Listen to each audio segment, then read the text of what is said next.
worked.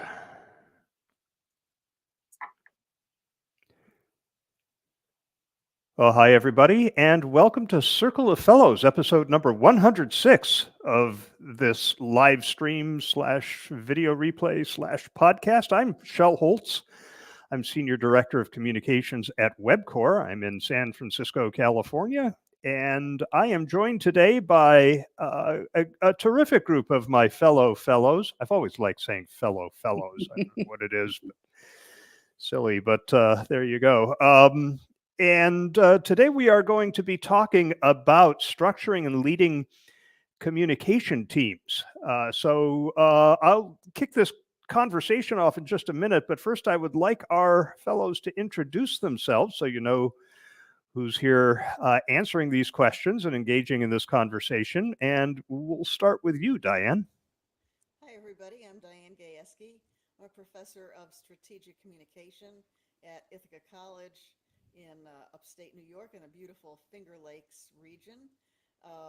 I've also been Dean of the Park School of Communications at Ithaca, and I practice what I preach through my consulting firm, Gajewski Analytics. Great. Thanks, Diane. Letty. Hi, everybody. I'm Letty Narvaez. I'm based in Mexico City. I've been on corporate communication for more than 30 years, and I have my own consultancy on corporate reputation, employee communication, crisis management, and a lot of communication training. And I'm very glad to be here.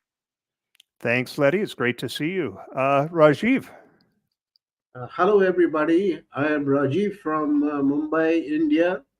I did my doctorate in organizational communication. I was a Fulbright doctoral fellow at Texas A&M, and I've worked in the corporate sector as the head of learning and development, as well as crisis communication expert. I am currently also teaching in business schools, and I've written a couple of books on entrepreneurship and on ESG. Very good. And Russell. Hello, everyone. I'm Russell Grossman. I've been in practice in communications for 40 years. I commemorated that last year, and I'm currently the Director of Communications at the Office of Rail and Road, which is the rail regulator for the UK. I'm also, and have been for the last 10 years, in fact, the head of profession for internal communications across the UK government. And that's a role connected with the Government Communication Service, which we might talk about a little as we go through this session. I'm based in London, England. Oh, and we very well may discuss that. I want to let everyone who's watching live know that you're welcome and encouraged to ask questions and share your observations and experiences in the comment field here on YouTube. And we're able to show those on the screen, and we'd love to bring you into the conversation.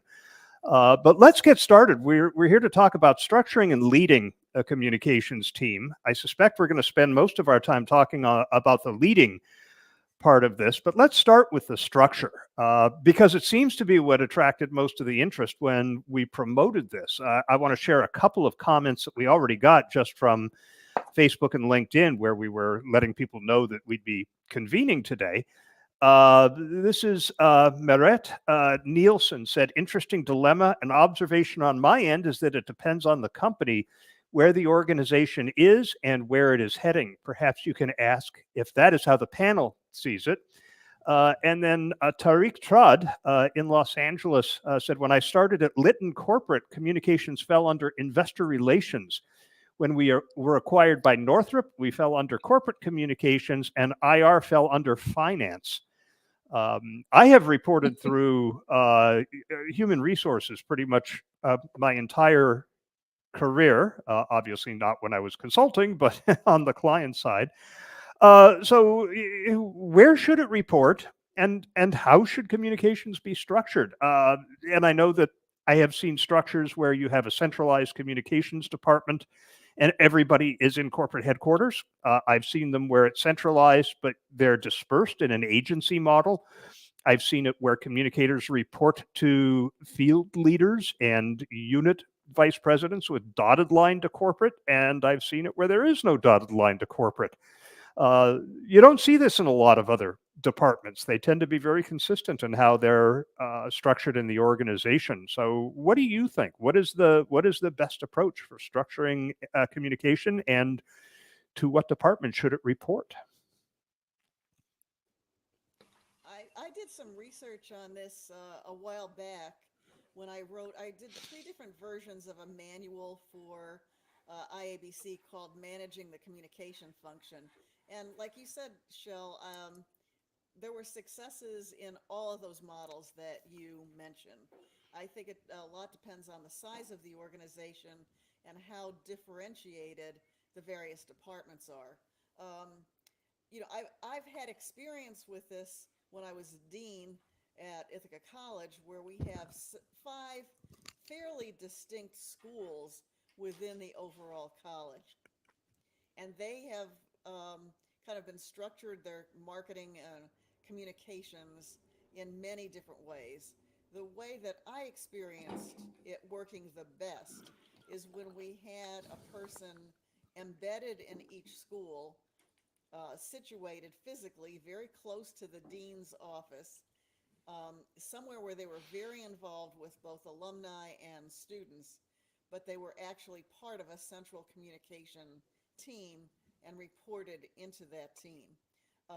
In terms of their feedback and supervision, the director of communication asked the deans for a lot of feedback on how that person was performing, but their supervisor was the central director of communications. I think a lot of this depends on the quality of the practitioner, because you say, as you correctly say, Shell, we don't see this in many other disciplines. But then communications is slightly unique in that we often have, particularly at senior level, we often have the run of the organization. And so I think the quality of the practitioner to be an interlocutor across that organization actually means, to a large extent, I don't think it matters where they fit within the organization structurally, as long as they feel and can act on a license to operate across the organization from a communications point of view. And certainly it's my experience that many of us here, I've worked across different structures and different organizational approaches. But ultimately, I think it's been down to me as a practitioner or people in my team to in a sense, not stay in their box, but do what they believe is right across the organization in order to effect, whether it's transformational change or whether it's ensuring that there is sufficient networking across the organization, or just that there is a sufficient understanding across the organization of what its values and objectives are. So I'm not actually sure it matters, provided the quality of the practitioner to be assertive is evident. I could also like to add that although there is not a perfect model, I believe that something that is quite important is that the communication area reports directly to the CEO, and participates on the board. So we really know what the decisions are taken, the strategic plans, and we can really counsel the senior managers on how to communicate and where to communicate. I had an experience in a pharmaceutical company where I started with only a couple of people in my team, but after a while, I got the responsibility of corporate reputation, employee communication, external affairs, ESG, crisis management, and culture, organizational culture. So in this case, what we did is we organized the team as to have, and I had to give PR support to the different business units or franchises of the company. So I think this worked fine because we assigned one communication expert to each of the franchises or business units. So they became like savvy and more knowledgeable of that area, and they could counsel on how to communicate everything on that area. And then I had an external affairs person who because of the situation, the external environment situation, the that happened at that time, this person worked very closely with the government relations director, and we had an external environment committee. So although everybody reported directly to the corporate communications head, this worked fine because they were working directly and very closely with the different areas of the organization. Yeah, you have to look at certain principles also, in the sense that you have to identify where do you have those interfaces with the audiences. I mean, which is the interface with society? Where is the interface with the media? And what is the requirement of interfaces with the internal audiences? So, having identified that, you have to see how you can control the flow of information. And once you have identified that, what is the level of centralization and decentralization that is required in the process? So there may be a communication policy on what needs to be fully controlled and what needs to be decentralized. So it's all depends on the context or the business model of the company primarily, which is the what is the functional necessity of each department for that communication area, and then you can decide on who reports to whom, so that there is absolute control as well as decentralization of information flow. So, if you were brought into an organization as the new chief communications officer with a mandate to restructure because it just isn't working now, what criteria would you look at in order to come up with a model that would address those issues and produce better outcomes? Not so much what model you would settle on, because we don't have those, a real world company to assess. But what would be the criteria? What would you be looking at in order to make that judgment? Well, I personally would be looking firstly at the culture of the organization. What sort of culture? Is it an open culture? Is it a closed culture? Is it a controlling culture? Is it a culture in which, for example, people across the organization are themselves communicators, even though they may not be communications practitioners? That is often the case, for example, in a government scenario where you have policy officials who need to have a communications competence to a large degree in order to think through, effect, deliver, and consult on policy, for example. I'd also be looking at the quality, as I mentioned earlier, the quality of the practitioners that were there and their ability to be flexible in how they reported, so that the kind of dotted line, solid line relationship was both understood and could be exploited in a way that allowed for a free flow of information around the company, but also that it was clear at any one particular time where that individual element, with press relations, or be it internal communications, where that was required to ultimately report to. Yes. Besides what Russell mentioned, I believe that it would be very important to besides the culture, to see if the company is national or it has a global scope. If we have geographical different sites, what kind of divisions, if there is a manufacturing plant, besides office or administrative employees. What we really need to ensure is that there is a consistency of the narrative, the vision, the purpose, the values.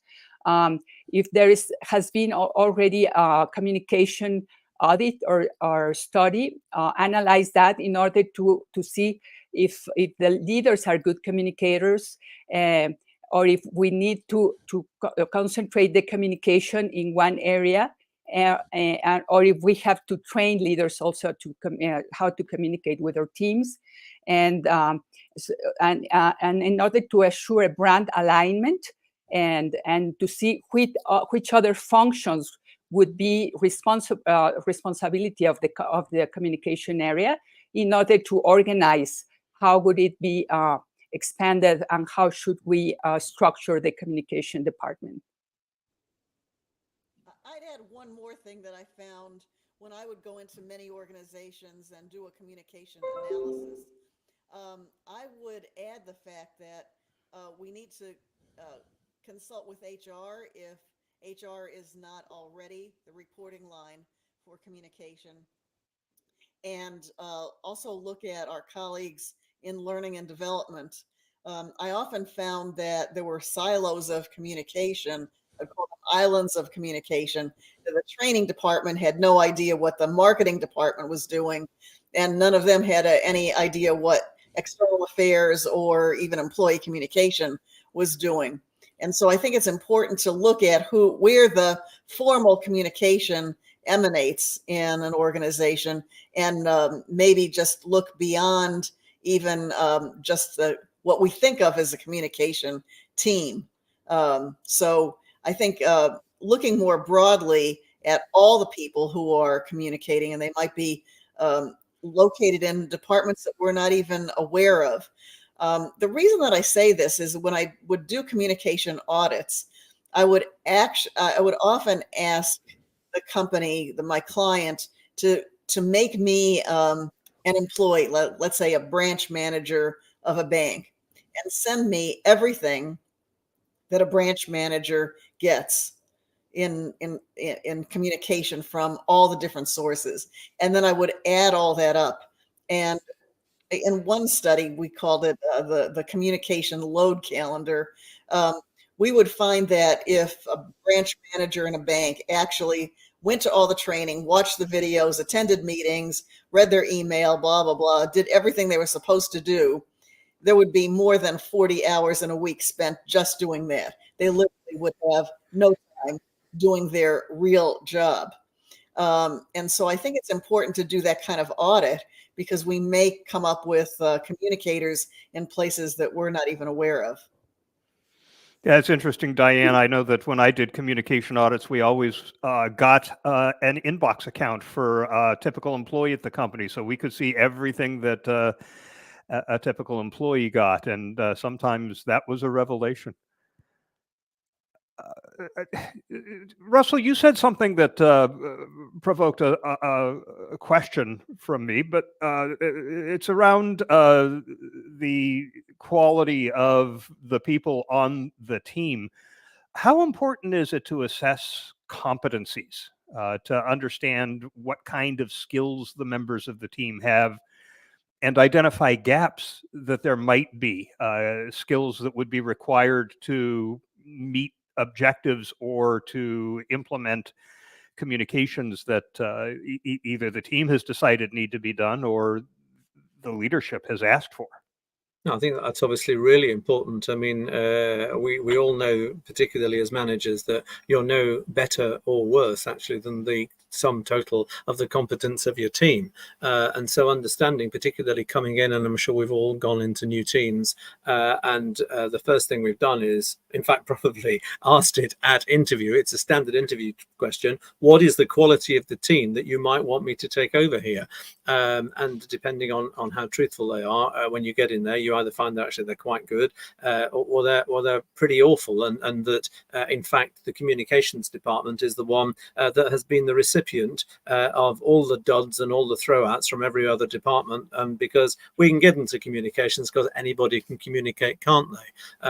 I think that particularly is the case where organizations have difficulty making redundancies for whatever reason, either policy reasons or for financial reasons, and you find people that have just been bumped into, and certainly happened to me in my career, bumped into the team, and frankly they need to be either skilled up or, if you they make that assessment, managed out of the organization. And unless you do that pretty quickly coming into an organization, you can be stuck with that situation. I think coming into an organization or as a manager of a new team, you have got a small window of opportunity first to listen and understand. That's really important, to listen and understand what's going on, and then to act on what you think the change needs to be. And if you don't take that opportunity in your first the first few months, let's say, then I think you've lost that. I think there is one other thing just to consider, and that is in competence terms. It's not just what are the individual skills,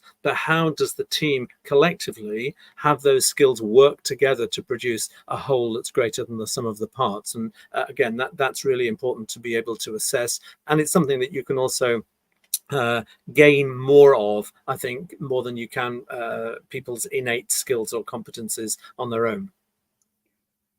And speaking also about the main communication and leadership skills that our team should have, I also believe, well, first is that they need to have that nose for news that we speak a lot in journalism, in order to detect what kind of information has to be communicated.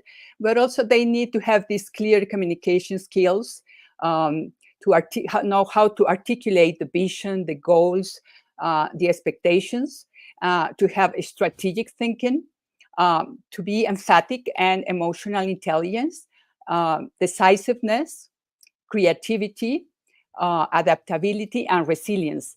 And as Russell mentioned, it's very important to listen and to have these meetings of the team, and to respect diversity also, because it's important that all of them give their points of view on how should something be communicated, and at what moment the opportunity of communication, and the way we have to communicate it according to also the different audiences, the generations that we have within the company. So if we have those kinds of skills, I think we would have a very good team. I think that the evaluation mechanisms for competence are very essential, and especially in organizations where the staff has been there for a long period of time, you will find that certain complacence sets in, and they are not in the learning mode most of the time, unless there is some monitoring and some evaluation done periodically. So it's got to be mandated. Learning and development has got to be mandated and kind of monitored as part of your performance review on what new skills you have gained and what you intend to gain in the future. So this has to be mandatory. Otherwise, if you leave it to the individual, they might just be happy with where they are. A quick reminder to everybody who's watching live, we encourage you to share your questions, comments, observations, experiences to become part of the conversation here. Letty, I want to go back to a comment you made earlier, that the communications function ideally reports to the CEO and is part of the leadership team. Does it make it harder for a communication leader to lead effectively if they don't have a seat at that leadership table? Definitely, I think it makes it much harder, because if you are in a second or third level, it's sometimes you don't get the real information of what's going on until it's very late. And you don't have that opportunity to counsel and to decide what kind of communication and in which way should you be communicating this.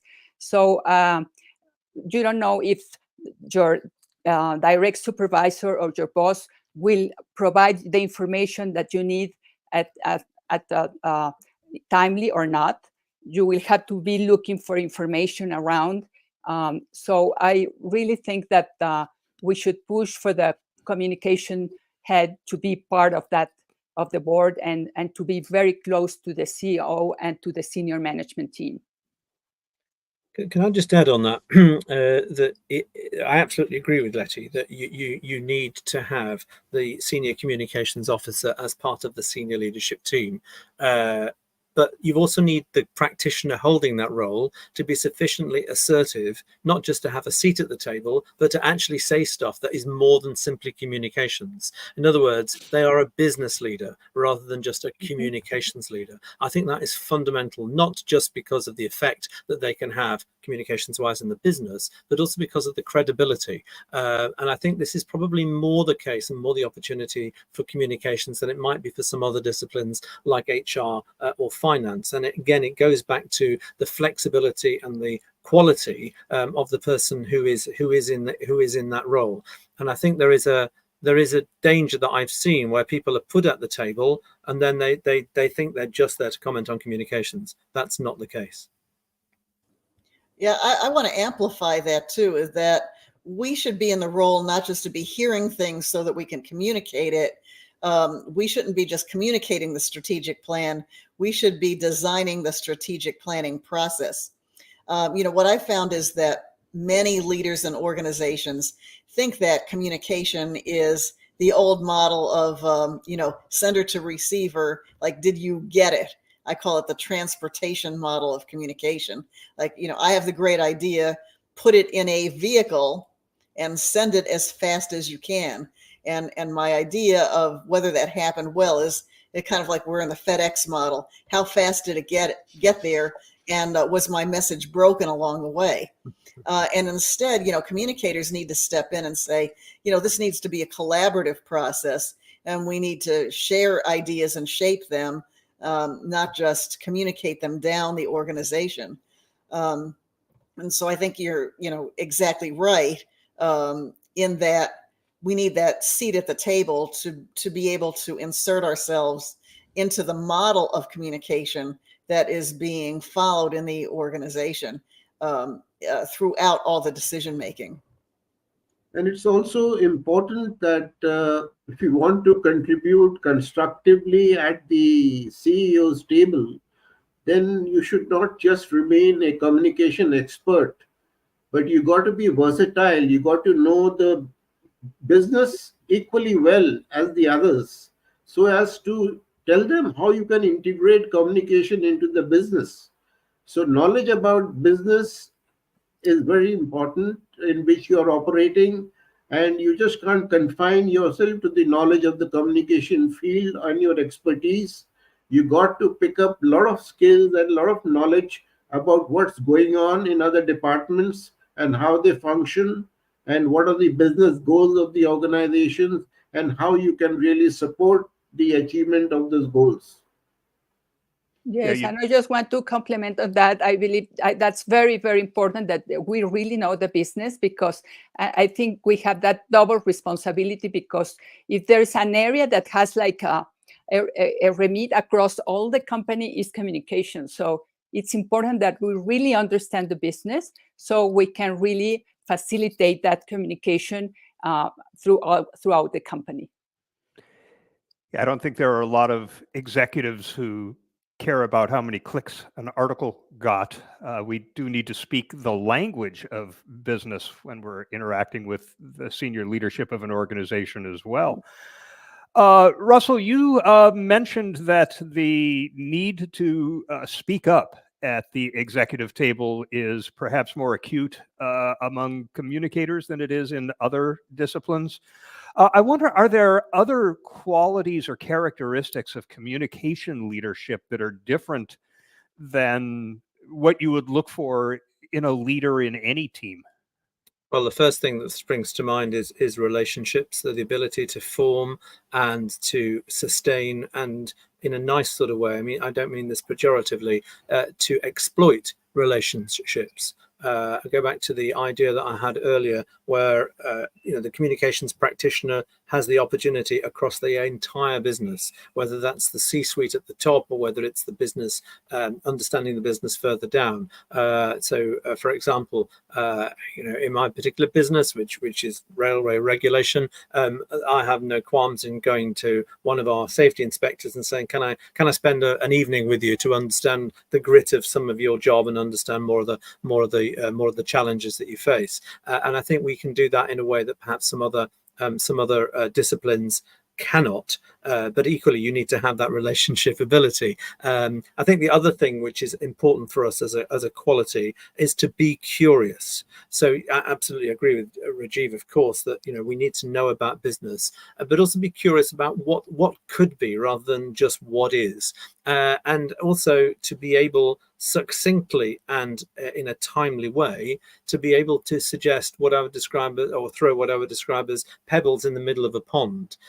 Sometimes I describe describe this as being the grit in the oyster without being the pin in the balloon, but also the joker at the court of King Lear. You're the person at the table of the CEO table, whatever you want to call that, the top table, who can see things that perhaps other people can't, who has a responsibility sometimes to be the conscience of the organization that other execs don't, but equally know be able to judge when to come in with that and when to hold your peace on it. And I think, again, that's a quality that it's not necessarily unique to communications practitioners, but it is one that should be invested in us.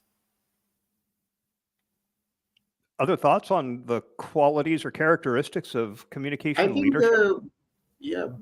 being helpful, having a good positive attitude is, something which is very important.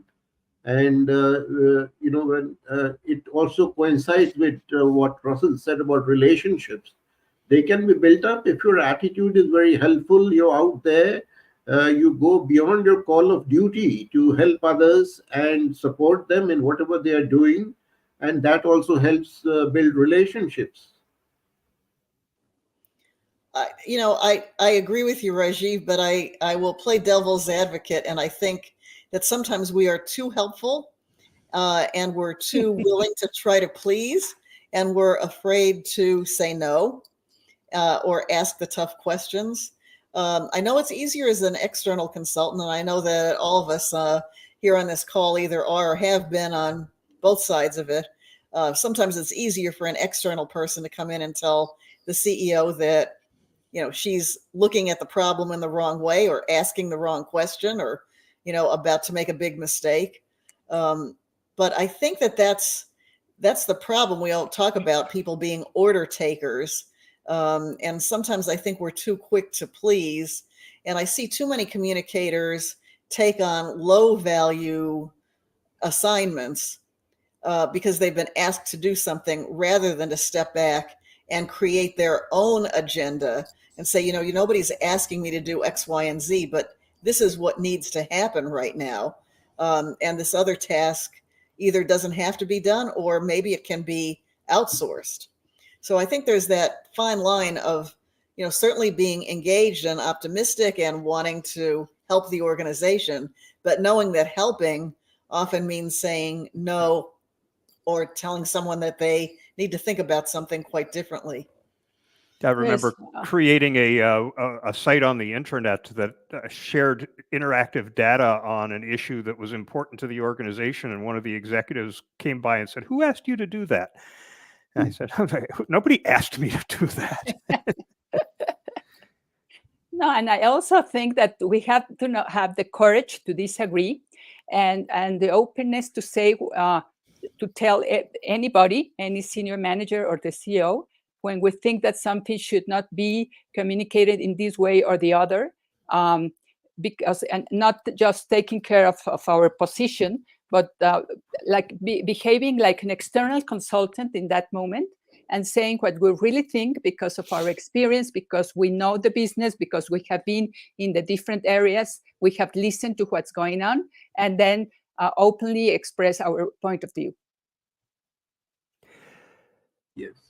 We talk a lot about measuring communication. Measurement is a perennial topic, but I don't know that we talk very much about measuring the effectiveness of the communication team. Does anybody do that? How would you go about that? Yeah, we do. We call it a capability review. And across the Government Communication Service, we hold these at irregular intervals, or sometimes we might be called in.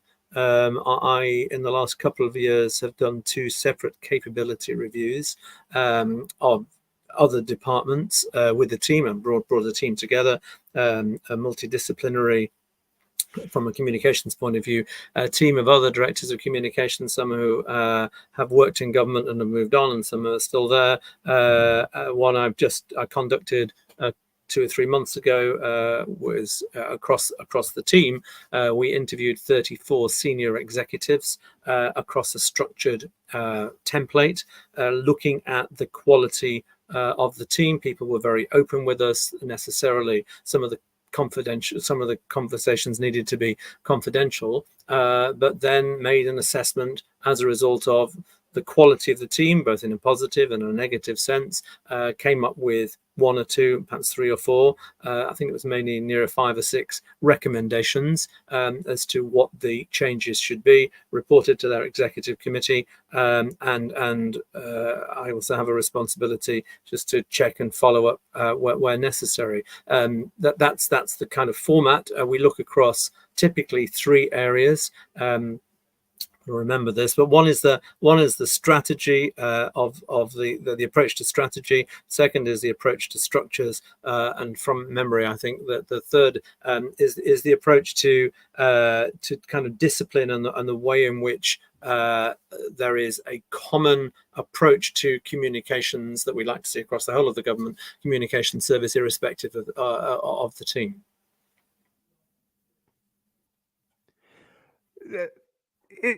One of the things that communication teams face pretty routinely is the introduction of new technologies and new channels. How do you stay ahead of the curve with these channels and technologies when you're working to maintain a consistent brand image or consistent internal communications?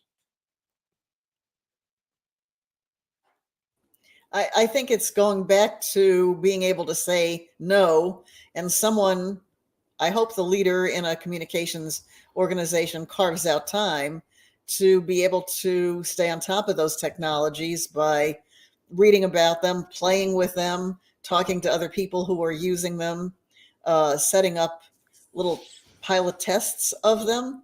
That has to be part of the ongoing work of a communication team. So again, I think it takes a person who understands that their role is not just sitting there and waiting for orders to be given, but carving out that kind of time to be proactive, and not only looking at new communication technologies, but also other communication models, and especially for those of us who are engaged in employee communication, HR models and expectations, what's happening in other fields that impacts consumers of our information. How are they getting information in the rest of their lives as consumers or as participants in other organizations? And we need to be aware of that. We hope that we look to our organizations like IABC and others to help us stay on top of those technologies through conferences and workshops. Yes, definitely. I just was going to mention that. I think it's very useful to be updated on the last trends of communication and technologies. And one of the ways is participating in associations like IABC, and where you can exchange experiences and learn about what others are doing, and the communication strategies that have been successful. All these participation in these kind of groups and associations and other colleagues could be very helpful for what we do. Yeah, I was at the IABC World Conference last month, and half the sessions were focused on AI, and the other half referenced AI. So, yeah, definitely a good place to stay up on the. That would have been a lot of sessions for you to take there, Shell. I remember I first heard about Twitter from a guy called Shell Holtz at the 2008 World Conference, which I think was held in New York. So definitely, IABC is a good source of first mover information. Yeah, we have a comment actually that we won't talk about. This is what Deerfield Mike has said, that we turn to Shell for new technology information. But sticking with the new technology theme for a minute, and I want to jump into ESG here right after that. But one of the uses of AI that's getting the most attention is using it as a really smart personal assistant or intern to do a lot of the drudge work that weighs on us and keeps us from doing the more strategic and creative stuff. If we do that instead of actually bringing on a young person or an intern, are we sort of cutting off the pipeline of the next generation of communicators? How do you balance that when you're thinking about the membership of your team? Well, since I'm in the business of preparing that pipeline of young people. I would hope not. And I think it not only enables us to not assign that kind of drudgery work to a smart young intern or employee, but rather get them in there with the kinds of skills that we've been talking about, the kinds of consulting and influencing skills. I mean, AI is great at doing things, but it can only do what it's told to do, right? So, again, our job is figuring out what needs to be done in an organization. And I think we can take on young people and mentor them. That's something that's hard to teach. So it's best done once they are in an actual organizational setting. And I think throwing them in, whether it's just observing, but throwing them into the point where problems are being presented and the strategies are being worked out, and in fact, the decisions are being made about what projects to take on, is the best way to mentor young people. I don't think it's necessarily about young people that might be put out of business, as it were. I think we probably, to Diane's point especially, I think we probably need young people to ask the right questions and to develop AI in an effective way, because I think younger people are more attuned to the kind of values and opportunities that AI provide. To your substantive question, I do think there is definitely potential to reduce the number of people needed in a communications team, where some of the work, it's not necessarily at the bottom, it might be in the middle, is undertaken by an AI, and where I can envisage younger people doing the development work on the AI that I've just described, asking the right questions, meaning that it's the people in the middle that probably are less needed in the future. I think there's a slightly worrying trend for me about where all this is going, and I think, as many other people I think are concerned, I think there is a danger of running very fast with AI before we really understood the implications for society in general. There is a Wharton professor named Ethan Mollick who has been writing quite a bit about AI in the workplace, and in his book, which is excellent, called Co-Intelligence, he talks about the need to always have a human in the loop. How, when you're thinking about the structure of your team or the size of your team, or even just the workflows to which you're going to introduce AI, do you keep the human in the loop?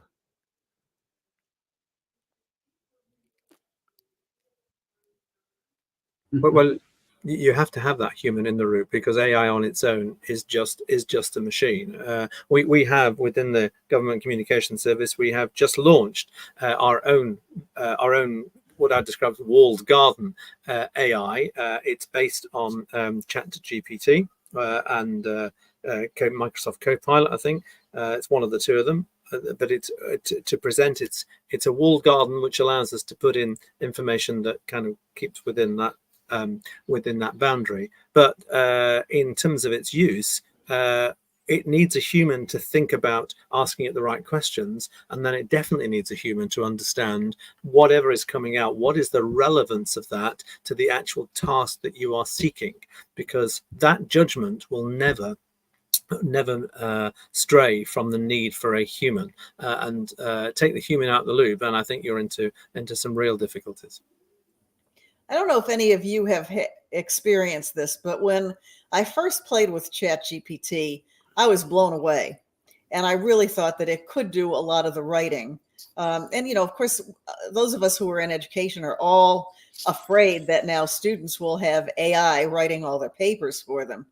What I've noticed over time is that there's a certain style that's pretty typical of what comes out of ChatGPT in terms of writing, and it's kind of easy to spot, especially when you have kind of a novice using it.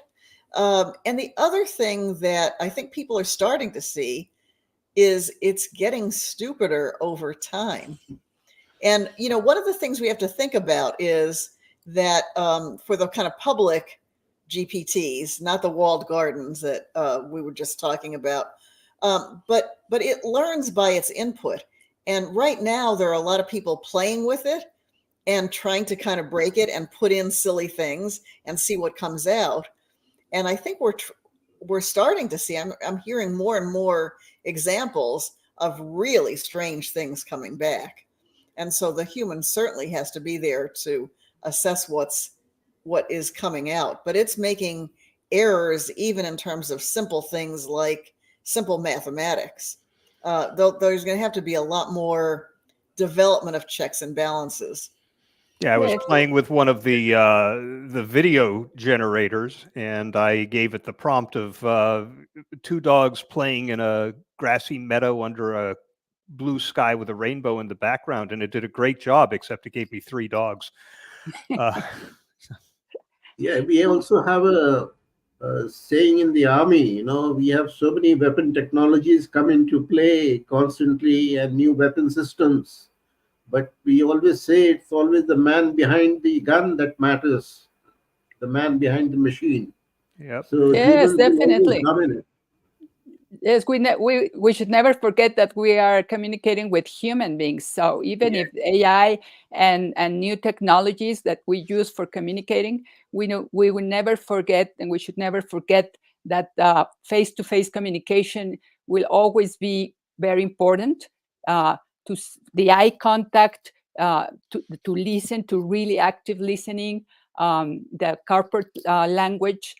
That will also always be very important. So we shouldn't forget also to continue using as long as we can in different situations the face-to-face communication. We in communications are tasked with communicating all kinds of things and making judgments about what to communicate. How important is it in the current environment, and I recognize that environment is different in different parts of the world, but how important is it to communicate ESG these days, environment, social, and governance? And Rajiv, I'm going to turn to you first on this. Sure. I think that in terms of importance, ESG is a wave which is, gone all over the globe now. It's a part of the uh, European movement towards ESG. You have seen it in the USA. In fact, it has got a political color in the USA with some people going anti-ESG also. So, as far as the popularity, as far as the awareness and the necessity of ESG is concerned, there can be no debate. And it's taken priority for all businesses because this new wave has actually also broadened the corporate communicators' functions.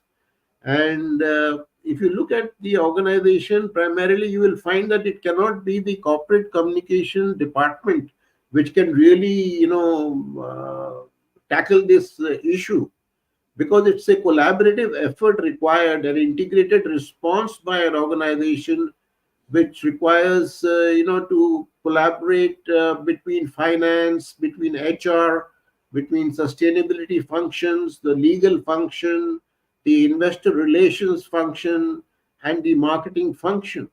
So the requirements are rolling out constantly, and every stakeholder is demanding data, transparency, and to know exactly what you're doing on the financial as well as the non-financial parameters. So for communicators to have a very solid understanding of ESG and related trends is the first step to becoming a very effective ESG communicator. Yes, and also I think that it's no longer a nice to have area, but the new generations are very interested and very aware and very conscious of what the companies are doing in terms of ESG. And so it's quite important the way we communicate what we are doing in this area.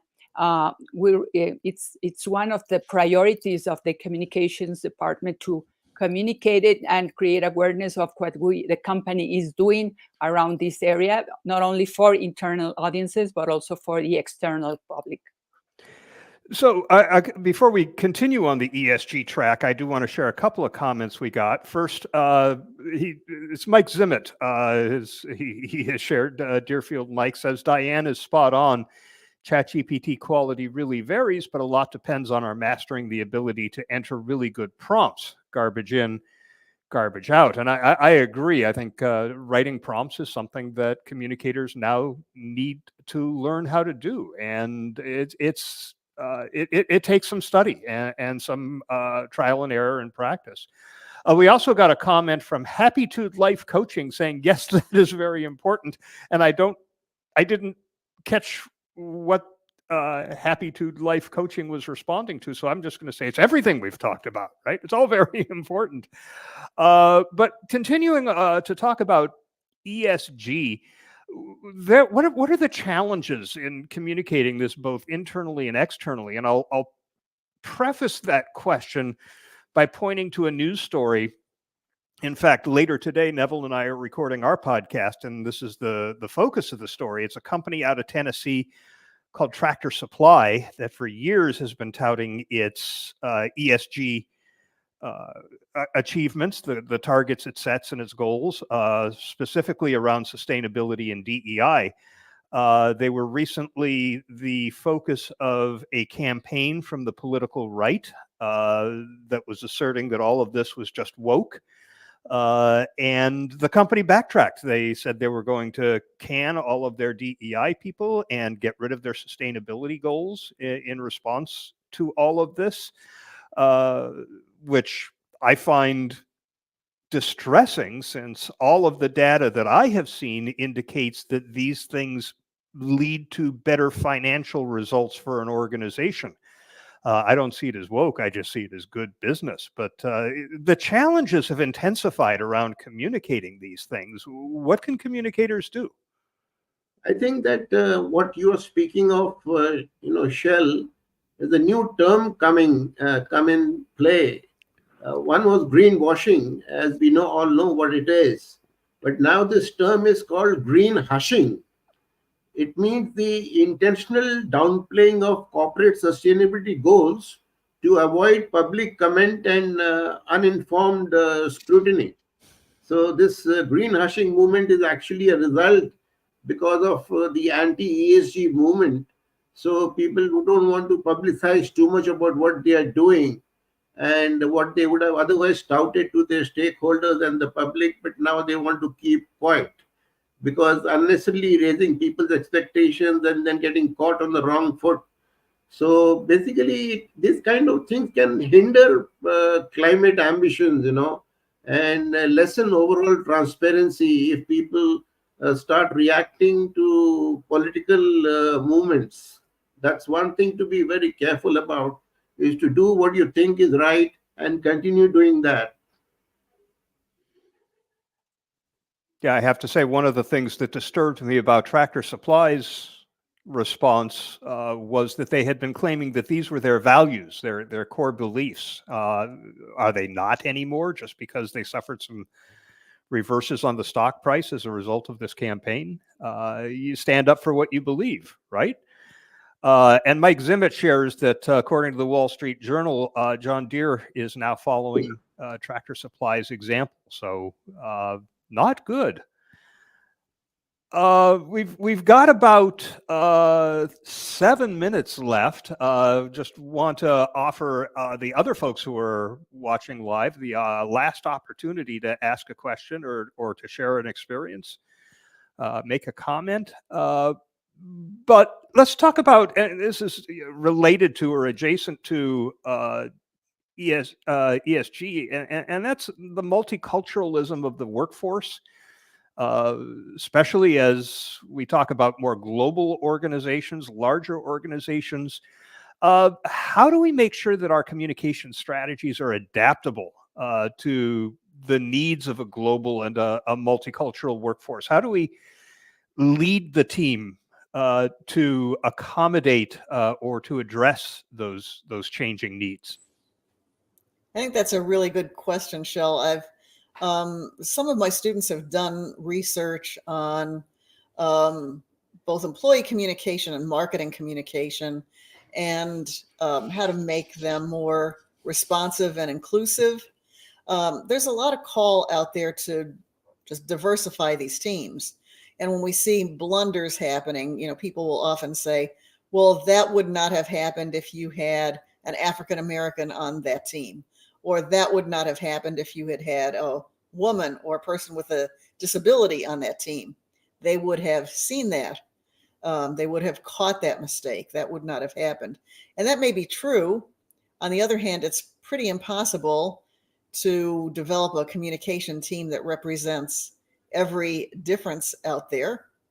And it also doesn't mean that one has to be a member of a particular identity group to be able to be sensitive to the needs and issues and language associated with those identities. But it is a real challenge for organizations. And I think also we want to avoid hiring people just because they fit a particular identity. If they don't have the skills, that doesn't help them, and it doesn't help our DEI issues all moving forward. I think that's where we're seeing a lot of the pushback to woke, is there's this feeling that people get hired or included just because of their identity, not because of their skill. But it's not an easy thing to wrestle with. But I think that there's a solution for that also, in the sense that like we do ethnographic studies. We go and immerse ourselves into different cultures and learn to see how they operate. So it is possible for corporate communicators to be assigned to very specific cultures where the company's operations are on a large scale.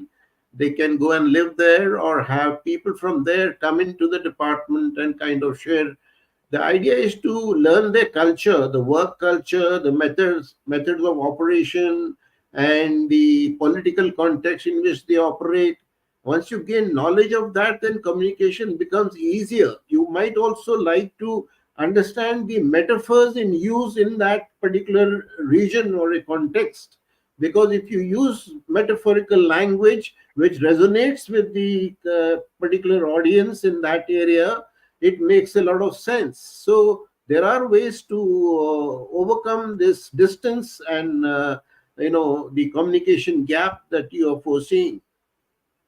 And in this case, for example, when we have operations overseas or in other countries, it's important to listen to local people, to let the local people do the talking themselves, even if we have like corporate narrative and corporate messages. Use nationals in destination countries to translate, even, for example, the language. Even if the employees from other countries speak English, for example, we should be aware that English is their second language. So even the way we speak, we should speak slowly. We should not use slang or jokes that only the people in the US understand, for example. Share best practices across locations. Coach senior managers going overseas or speaking to international audiences on how to give a speech, being aware of the local differences. All those things should be are quite important when we develop our communication strategy. Great. And that takes us just about to the top of the hour, which is too bad because I had a bunch of other questions I wanted to ask. It always goes by too quickly. I want to let everyone know about the August episode of Circle of Fellows. This will be episode 107, scheduled for 5 p.m. Eastern Time on Thursday, August 15th. That later start time is to accommodate Adrian Cropley, who will be joining this panel from Australia. Also on the panel, Sue Human, Mary Hills, and Robin McCasland. And we will be talking about AI. The theme that I see in the email from Anna Willie is raising AI. So I can't wait to see the description of that. Also do want to take a minute to thank Anna Willie, IABC Fellow, who coordinates all of these. I just kind of show up to moderate, but Anna does all the behind the scenes work. These wouldn't happen without her, so we're very grateful.